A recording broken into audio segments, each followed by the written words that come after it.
छठ पूजा भारत का एक मुख्य त्योहार है। ये खासकर मतलब बिहारी, झारखंड, पूर्वी उत्तर प्रदेश और नेपाल के तराई क्षेत्रों में बहुत ही श्रद्धा भाव से रखा जाता है और बड़े ही श्रद्धा भाव से मनाया जाता है। यह व्रत होता है भगवान भास्कर और छठी मैया को समर्पित होता है और इसका पहला दिन होता है नहाए खाए और फिर आगे 4 दिन तक ये व्रत चलता है। नहाए खाए का अर्थ होता है पवित्र स्नान करना और फिर शुद्ध भोजन करना। नए कहने पवित्र नदियों में स्नान करना, फिर शुद्ध भोजन करना। इस वर्ष की शुरुआत नहाए खाए से होती है। यह दिन बड़ा शुद्धता, आत्म संयम, पवित्रता का प्रतीक है। नए खाए कार्तिक मास के शुक्ल पक्ष की चतुर्थी तिथि को से शुरू होता है और मतलब इस साल 2025 में 26 अक्टूबर 2025 को पड़ने वाला शनि संडे को नहाए खाए शुरू हो रहा है। नहाए खाए में पहले क्या किया जाता है कि इसकी मतलब स्टेप बाय स्टेप आपको हम बताते हैं कि नहाए खाए में पहले स्नान किया जाता है, फिर शुद्ध भोजन की तैयारी की जाती है। पवित्र स्नान के जैसे कि ब्रह्म मुहूर्त में उठकर पवित्र नदियों में, तालाब में, नदियों में गंगा जल से स्नान करती है। स्नान के बाद शुद्ध वस्त्र और नए वस्त्र धारण करती है। घर को कई स्त्रियां पहले साफ कर लेती हैं और घर को कई स्त्रियां बाद में साफ करती हैं। वातावरण शुद्ध और सात्विक, खुद ही घर में लीता पोती, पेंटिंग, शेंटिंग, कई लोग पेंट भी कराते हैं कई दिन पहले और कई बाद में भी कराते हैं। उसके बाद नहाने के बाद शुद्ध भोजन की तैयारी। इसमें शुद्ध भोजन बनाया जाता है, सात्विक भोजन बनता है, लहसुन प्याज का भोग नहीं लगता और बर्तन पूरी तरह कई बार तो कई लोग जो ज़्यादा बहुत ज़्यादा पवित्र करते हैं, वो नए बर्तन लाकर उनमें खाना बनाते हैं। और इन भोजन में बनता क्या है मतलब इसमें बनता है कद्दू की सब्जी, कद्दू यानी लौकी, लौकी और चना दाल की सब्जी बहुत ज़्यादा ज़रूरी बनाई जाती है क्योंकि जो लौकी यानी घिया होती है उसमें पानी होता है और पूरा दिन व्रत रखना होता है, इसीलिए इसमें घिया की सब्जी और चना दाल की सब्जी बनती है। दोनों को मिलाकर भी बनाई जाती है और शुद्ध पानी से बनती है या गंगा जल, कई लोग इसमें थोड़ा-सा गंगा जल मिलाकर भी इस खाने को बनाते हैं और सादा चावल रहता है। और खाए के हिसाब से पहले सबसे पहले क्या होता है कि व्रत जो व्रत रखने वाली है वो पूजा कर और फिर भगवान सूर्य को अर्घ्य देकर ये भोजन के रूप में प्रसाद ग्रहण करती है। फिर पूरे परिवार को भोजन कराती है, परंतु सबसे पहले वह खुद खाती है। नहाए खाए के बाद व्रती अगले दिन से निर्जला उपवास रखती है। यानी मतलब सुबह और संध्या तक बिना जल के रहती है। ठीक है? और फिर इस मतलब नहाए खाए में को पूरा दिन 24 घंटे व्रत रखना होता है, जिससे कि मन और शरीर दोनों ही शुद्ध हो जाते हैं। इसमें जो व्रत रखता है उसे वो क्या करता है पवित्र स्नान कर अगले मतलब ये जो छठ का व्रत है ना बड़ा 4 दिन तक चलता है। भक्ति, संयम, तप का मार्ग होता है। इसी दिन सांसारिक सुखों से अलग रहकर भगवान का ये व्रत होता है, छठी मैया का होता है, सूर्य उपासना के मार्ग पर चलते हैं। छठ पूजा के मुख्य 4 दिन होते हैं। एक तो नहाए खाए, स्नान एवं शुद्ध भोजन करना, गुड़ की खीर, उपवास व आरंभ, संध्या, अर्ध डूबते सूर्य को अर्घ्य देना, फिर अगले दिन उगते सूरज को अर्घ्य देना जो समापन हो जाता है। तो इसकी कथा भी कुछ इसमें कथाएं भी हैं। छठ पूजा की कथा जो है मुख्य रूप से जो कहा गया सीता माता ने त्रेता युग में भी इसका कथा मिलती है और द्वापर युग में भी और सतयुग में भी। माता सीता ने भी इसका छठ पका व्रत का महत्व बताया था। ये आज से नहीं रखता, माता सीता के समय से ये व्रत किया जाता है और उन्हें छठ मैया का आशीर्वाद उन्होंने भी लिया था। मतलब कथा इस प्रकार से है कि वनवास के बाद माता सीता लंका विजय के बाद भगवान श्री राम और माता सीता अयोध्या लौट आए थे। राम राज्य की स्थापना हो चुकी थी, सब और सुख शांति थी।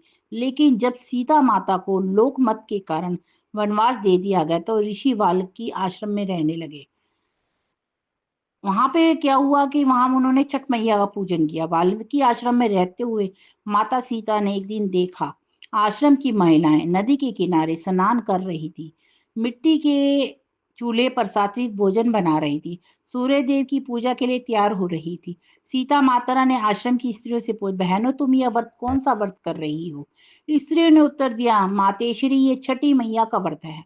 जो भी यह व्रत पूरी श्रद्धा और पवित्रता से करता है, संतान सुख, दीर्घायु, सुख, समृद्धि प्राप्त होती है। सीता माता ने भी मन ही मन में संकल्प लिया कि मैं भी इसको व्रत को करूंगी और अपने पुत्रों के लिए दीर्घायु दूंगी, छठी मैया से प्रार्थना करूंगी। उन्होंने नियम पूर्वक उठकर नहाय खाए का पालन किया। तीसरे दिन साताचल सूर्य को अर्घ्य दिया और चौथे दिन उदय सूर्य को प्रणाम किया। उनकी सच्ची श्रद्धा से प्रसन्न होकर छठी मैया प्रकट हुई और आशीर्वाद दिया कि हे जानकी नंदन, तुम्हारे पवित्र लव कुश और दोनों महायोद्धा होंगे, तुम्हारे दो पुत्र होंगे लव और कुश, और तुम्हारे यह व्रत युगों युगों तक प्रसिद्ध रहेगा। तब से लेकर आज तक माता सीता के और भी कई कथाएं हैं। ये तो मैंने आपको एक बताई है, तो आगे आगे आप जाकर गूगल पर और भी चेक कर सकते हैं। परंतु माता सीता की सबसे पवित्र कथा है और चली है, बहुत पुरानी सतयुग के टाइम से ये चली आ रही है और सतयुग के टाइम से ये व्रत किया जाता है।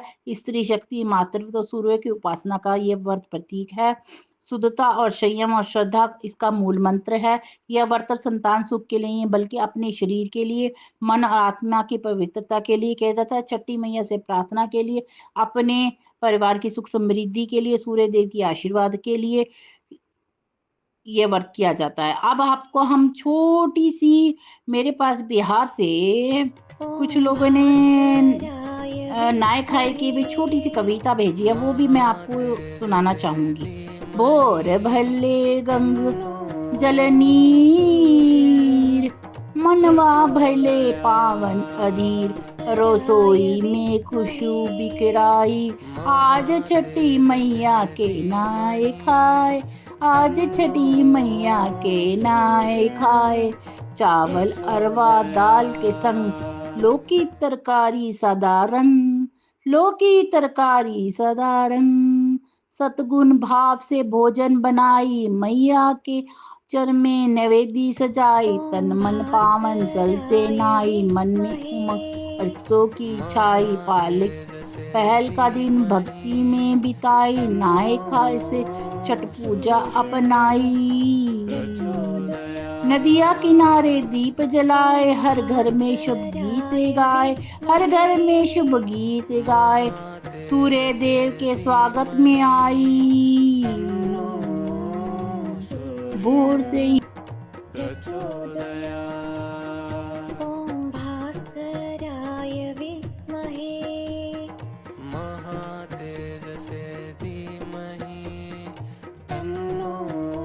सूर्य देव के स्वागत में आई, भोर से ही भक्ति जगाई, भक्ति जगाई, भक्ति जगाई। अंत में जो ये व्रत करते हैं उसको सूर्य देव आशीर्वाद देते हुए कहते हैं, जो नारी श्रद्धा से व्रत कर लेगी, मैया छठी कृपा बरस लेगी, सुख शांति संतान सुख पाई, छठी मैया हर दुख हर लाई। हो नाय खाए की शुभ स्तुति पाई। ओ छठ मैया का आशीर्वाद सब पर बनाए रखियो। ये हमारी छोटी सी प्रस्तुति आपको कैसी लगी जरूर बताइएगा। हम इस तरह आपके लिए छोटी छोटी वीडियो लेके आते रहेंगे और धर्म, सनातन धर्म के बारे में बताते रहेंगे। अगर आपको ये हमारी अच्छी लगे तो हमें लाइक सब्सक्राइब जरूर कीजिएगा और छठ मैया को याद करते हुए नीचे कमेंट में कमेंट जरूर दीजिएगा। ये कविता और ये हमारी प्रस्तुति पूरी कथा और मैंने धार्मिक महत्व सब बताया। इस आने वाले वीडियो में हम इसका बचा हुआ पार्ट पूरा छठ मैया के बारे में जो रह जाता है इस व्रत का वो बताएंगे। ये पार्ट 1 था। आने वाली वीडियो भी आप हमारी देखेंगे तो हमें बहुत अच्छा लगेंगे। आपकी वीडियो को हमें जो प्यार मिलता है उसका हम तहे दिल से आपका धन्यवाद करते हैं। धन्यवाद साथियों। सब एक छोटा-सा सब्सक्राइब करने के हमारा हौसला अफ़ज़ाई ज़रूर कीजिएगा। धन्यवाद।